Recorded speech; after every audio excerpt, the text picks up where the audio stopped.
첫 번째 강좌는 소아청소년센터 송아리 과장님의 성조숙 중의 진단과 치료입니다. 송아리 과장님은 성균관의과대학 석사과정을 졸업하고 삼성 서울병원 수련의와 전공의 과정을 거쳐 현재는 인천 세종병원의 소아청소년센터 진료과장님입니다. 전문 분야로는 소아 내분비 질환, 저신장, 성장 클리닉, 성조숙, 소아비만, 대사질환입니다.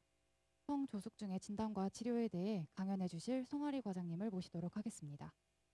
안녕하십니까. 저는 소아청소년과 과장 송아리입니다. 많은 분들이 최근에 걱정을 많이 하시는데 성조숙증에 대해서 좀 알기 쉽게 이야기해 드리려고 합니다. 최근에 성조숙증 환자들이 급증하면서 성조숙증에 대한 관심도 많아지고 그러다 보니까 많은 정보들이 나오게 되고 그러면서 혼란스러우실 텐데요. 제 진료실에서 많이 받는 질문들을 위주로 간단하게 이제 설명을 좀 드려보려고 합니다. 진료실에서 가장 많이 받는 질문들은 다음과 같습니다. 최근에 아이들의 사춘기가 빨라졌다는데 진짜로 사춘기가 빨라졌는지, 그리고 성조숙증의 진단은 어떻게 하는지, 가슴만 나오거나 수염만 나거나 하는 것도 모두 성조숙인지, 그리고 이렇게 성조숙으로 진단받은 경우에 꼭 치료를 해야 되는지, 치료 방법은 어떤지, 부작용은 어떤 건지 이런 것들을 많이 궁금해 하시는데요. 성소수증에 대해서 설명드리기에 앞서 먼저 정상 사춘기가 어떤 것인지 알기 쉽게 설명드리고, 그 이후에 이제 성소수증의 정의와 증상, 그리고 그 분류, 발생 원인과 진단 및 치료에 대해서 알아보도록 하겠습니다. 요 그림이 조금 어려운데 제 슬라이드에서 제일 어려운 그림이라서 요 정도만 조금 이해해 주시면 앞으로 어 강의 들으시는 데 훨씬 편하실 겁니다.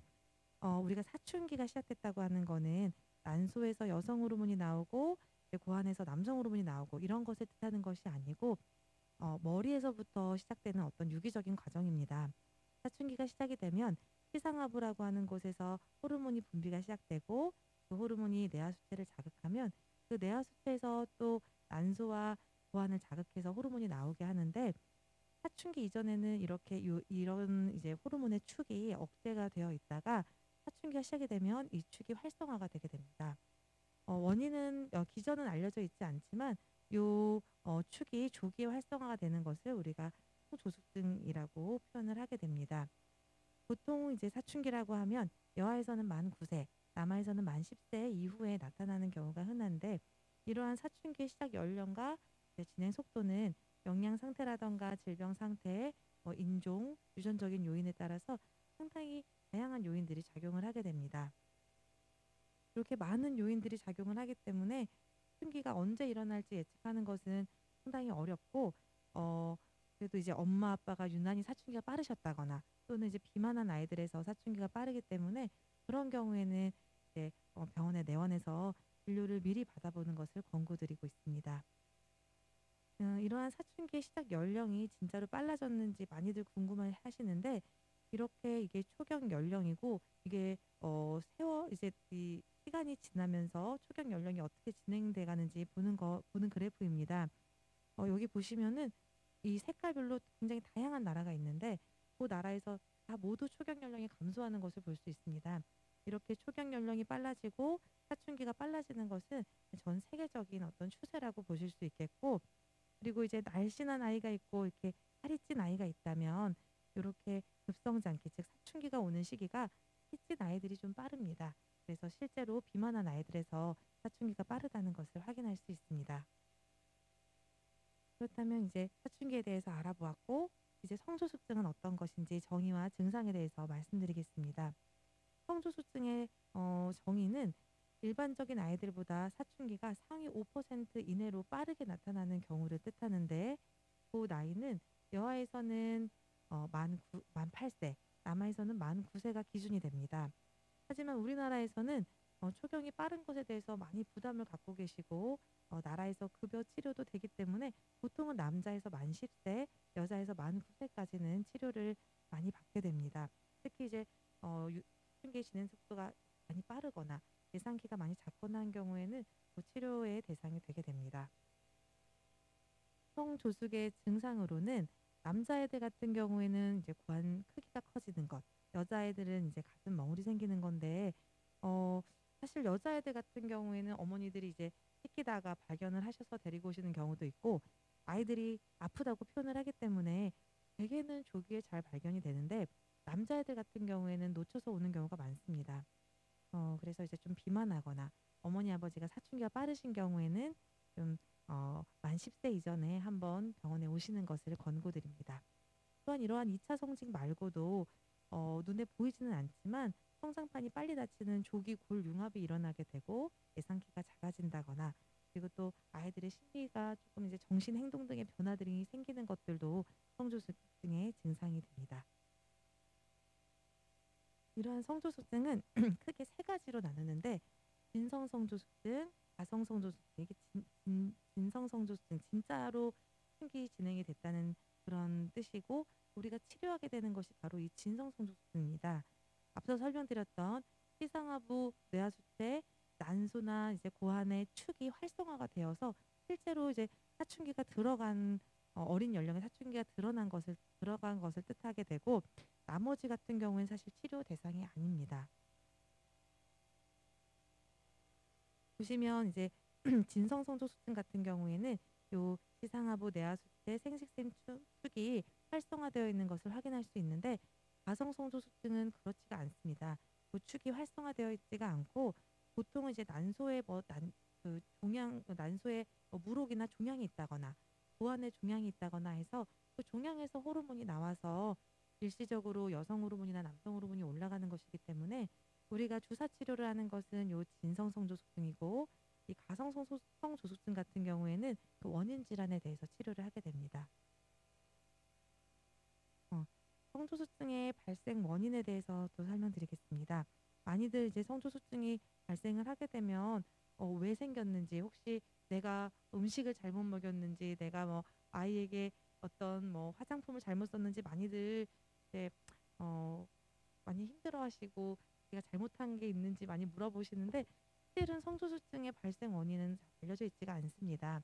물론 이제 엄마 아빠가 빠르고 유전적인 거가 있다거나 비만하거나 환경 호르몬에 노출이 많다거나 하면 사춘기의 시작이 빠를 수는 있는데, 이렇게 이제 뭐 음식이라던가 아니면 화장품이라던가에 의해서 노출된 성호르몬 같은 경우에는 그 시상하부나 뇌하수체의 축을 활성화시키지 않기 때문에 분수성 성조숙증이 일어나지가 않습니다. 그러니까 어머니들이 뭐 음식 때문에 너무 걱정 안 하셔도 되고, 콩이나 두부, 뭐 우유, 계란 다 먹으셔도 괜찮습니다. 다음은 이제 성조숙증의 진단 방법을 말씀드리겠습니다. 먼저 화나가 내원하게 되면 실제로 2차 성징이 있는지 문진이나 신체 검진으로 확인을 하게 되고, 성호르몬과 고연령 검사를 통해서 사춘기의 진행 속도를 파악하게 됩니다. 그리고 이제 아까 말씀드렸던 축이 활성화되어 있는지 GnRH 자극 검사를 통해서 진성 성조숙증을 확진을 하게 되고, 기저질환이 의심되는 경우에는 기저질환에 대한 검사도 시행을 하게 됩니다. 성조숙증이 있는 경우에는 이제 갑자기 키가 빨리 클 수 있기 때문에 최근에 성장 속도가 몇 센치인지도 중요하고, 그리고 오히려 작게 태어난 친구들에서 소수가 더 흔합니다. 자궁 내 성장 지형은 없었는지, 가족의 언니라던가 누나라던가 이르게 초경한 가족력은 없는지, 지금 먹고 있는 약 같은 건 없는지 병력 청취를 하게 되고, 그리고 이제 테너 스테이지라고 해서 아이의 성숙도가 어느 단계에 와 있는지 평가를 하게 됩니다. 보통 여아에서 가슴 발달이 시작하게 되면 우리가 2단계에 들어갔다고 보는데, 여아에서 요 2단계 이상의 가슴 발달이 있다거나 남아에서는 요 4cc 이상의 고환 발달이 있으면 우리가 성조숙증을 의심을 하게 됩니다. 그리고 또 이제 성조숙증에서 중요한 검사는 이제 성장판 검사, 왼손 엑스레이 검사인데, 예를 들어서 이제 8세 여아가 본원에 내원하였을 때 135cm로 왔다면 실은 또래들보다 5cm 정도 키가 큰 상태인 겁니다. 하지만 실제 엑스레이를 찍어봤을 때 뼈 나이가 10살이라면 이 아이는 8세 아이들의 키랑 비교하면 안 되고 10살 아이들의 키와 비교를 해야 됩니다. 그러면 이 아이는 10살 아이들의 평균 키보다 6cm가 작은 거고, 또래들보다 2년 정도 성장이 빨리 끝나고 결국에는 예상키가 작아지기 때문에 이런 아이는 이제 성조숙증을 적극적으로 의심을 하고 추가적인 검사를 시행을 하게 됩니다. 다음은 이제 고령령을 판독하는 방법인데, 기준이 되는 뼈 나이의 사진들과 비교를 해서 이 아이의 뼈 나이를 산출하는 GP 방법이 있고, 또 이제 손가락의 열세 부위에 점수를 매겨서 뼈 나이를 산출하는 TW3 방법이 있는데, 보통은 이제 GP 방법을 많이 쓰는데 우리 병원에서는 사실 GP랑 TW3를 같이 봐서 최대한 이제 정확도를 높이려고 하고 있습니다. 이제 성조숙증, 이제 사춘기가 빠른 것을 확인을 하였다면 이게 진짜로 아까 말씀드렸던 축이 활성화되어 있어서 중추성 성조숙증인지 확진이 필요합니다. 그 확진 검사를 위해서 우리가 GnRH 자극 검사라고 하는 검사를 하게 되는데, 이 검사는 이제 체열을 5번 하게 되는, 조금 아이에게는 좀 힘들 수 있는 검사입니다. 하지만 우리 병원에서는 여기 이렇게 매번 5번 찌르지 않고 여기에 관을 잡아놓고 체열하기 때문에 이 통증은, 아픈 거는 한 번 따끔하고 그 이후에는 편안하게 아이들이 검사를 잘 합니다. 요 검사 5번 체열하는 검사에서 한 번이라도 요 기준이 되는 LH 호르몬이 5를 넘어가는 경우에는 이제 그 뇌하수체가 준비가 됐다, 이제 고축이 준비가 됐다라고 보는 거고, 이런 경우에 중추성 성조숙증을 확진을 하게 됩니다.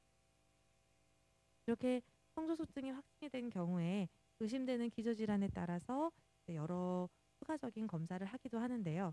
특히 남자애들 같은 경우에는 중추성 성도숙증으로 진단이 되면 3명 중에 1명에서 많으면 2명 중에 1명까지도 중추신경계에 이상이 있는 경우가 있습니다. 가장 흔하게는 시상하부에 과오종이라 해서 종양이 있는 경우가 있기 때문에 반드시 이제 MRI를 찍어서 확인을 하게 됩니다. 다음은 성조숙증의 치료입니다. 성조숙증의 치료 목적은 또래보다 이제 빠른 사춘기를 좀 억제를 해서 또래와 사춘기 발달 시기를 비슷하게 맞춰주고, 성인 시에 예측되는 그런 피해 손실을 최소화하고 정신사회적인 문제를 줄이는 데 있습니다. 예상기가 매우 불량하거나 사춘기 발달이 급격하거나 너무 이른 시기에 초경이 예상되는 경우에는 치료를 꼭 해야 되는 대상이 되게 됩니다. 성조숙증의 치료 방법은 주기적으로 병원에 내원하여서 주사 치료를 받는 것인데, 국내에서 쓰이고 있는 주사 제제는 2가지가 있고, 사주제형 그리고 3개월 제형, 6개월 제형, 이렇게 성분은 2가지지만 이제 주사를 맞는 간격에 따라서 또 여러 주사가 있습니다. 본원에서 쓰고 있는 주사는 4주 간격짜리 주사랑 12주 제형 주사, 이렇게 2가지를 쓰고 있습니다. 그 주사 치료를 받게 되면 정말 효과가 좋은지 많이들 궁금해하시는데, 주사를 맞고 한두 번 정도 맞으면은 가슴 멍울이 있던 아이들도 가슴 멍울이 풀리는 걸 확인을 할 수 있고, 또 혈액 검사를 통해서 여성 호르몬이나 남성 호르몬이 떨어져 있는 것도 확인할 수 있습니다. 그리고 우리가 성조숙증에서 가장 또 이제 걱정하는 게 예상키가 많이 작아지는 것을 걱정하시는데, 치료를 하기 전에 예상됐던 키랑 치료가 끝났을 때 예상되는 키를 비교를 하면 치료를 끝내고 나서 예전에 예상했던 것보다 키가 더 잘 크는 걸 확인할 수 있고, 치료 기간이 조금 지연되는 경우에 2년 미만으로 지연됐을 때보다 2년 이상 지연되면 예상키가 더 작아지는 것을 확인할 수 있습니다. 그러므로 성조숙이 의심이 되면 조기에 진단을 하고 조기에 치료를 하는 것이 아이의 최종 키에 영향을 덜 끼치게 되므로 중요하겠습니다. 치료의 부작용입니다. 많이들 이제 성 억제를 하면 호르몬을 이제 억제하는 거니까 나중에 뭐 임신이나 이런 데 영향을 주진 않을지, 아이가 초경을 안 하면 어쩌지, 이런 걱정을 많이 하시는데, 앞서 설명드렸듯이 주사가 4주 제형입니다. 그래서 4주가 지나면 몸 안에서 대사가 되게 되고, 그리고 이제 그 주사를 4주 뒤에 다시 맞지 않으면 다시 여성 호르몬이 나오게 됩니다. 그래서 나중에 임신이라던가 출산이라던가 이런 데 영향을 주지 않고, 이 주사를 맞는다고 살이 더 찌지도 않습니다. 보통은 이제 비만한 아이들한테서 성조숙이 많기 때문에 좀 잘못 알려져 있는 상식이고, 어, 어, 좀 이제 남성 호르몬이나 여성 호르몬이 좀 지방률을 좀 줄이기 때문에 아이가 이제 남성 호르몬이나 여성 호르몬을 억제해 놓으면 좀 아기처럼 좀 포동포동해질 수는 있지만 살이 더 찌거나 그러진 않습니다. 치료 기간은 보통은 한 2-3년 정도 된다고 생각하시면 되는데, 이것도 이제 중단하기 전에 어머니나 아이랑 이제 잘 상의를 해서 아이가 초경을 받아들일 준비가 되었는지, 그리고 예상키가 너무 작지 않은지 등을 고려하여서 치료 종결을 하게 되고, 치료를 종결하고 난 후에도 아이가 정상적으로 초경을 잘 하는지, 건강하게 잘 크는지 한 6개월에 한 번 정도 병원에 내원해서 보게 됩니다. 이러한 성조숙증을 예방을 하기 위해서는 일단 살이 찌지 않는 게 중요합니다. 운동이나 체중 조절을 통해서 좀 비만도를 낮추고, 그리고 환경 호르몬이라던가 성분이나 함량이 좀 불분명한 그런 건강 보조식품 같은 거는 피하는 게 좋습니다. 이것으로 제가 준비한 강의를 마치도록 하겠습니다. 또 성조숙증에 대해서 궁금한 것이 있으면 언제든지 제 외래로 내원해 주시면 감사하겠습니다. 경청해 주셔서 감사합니다.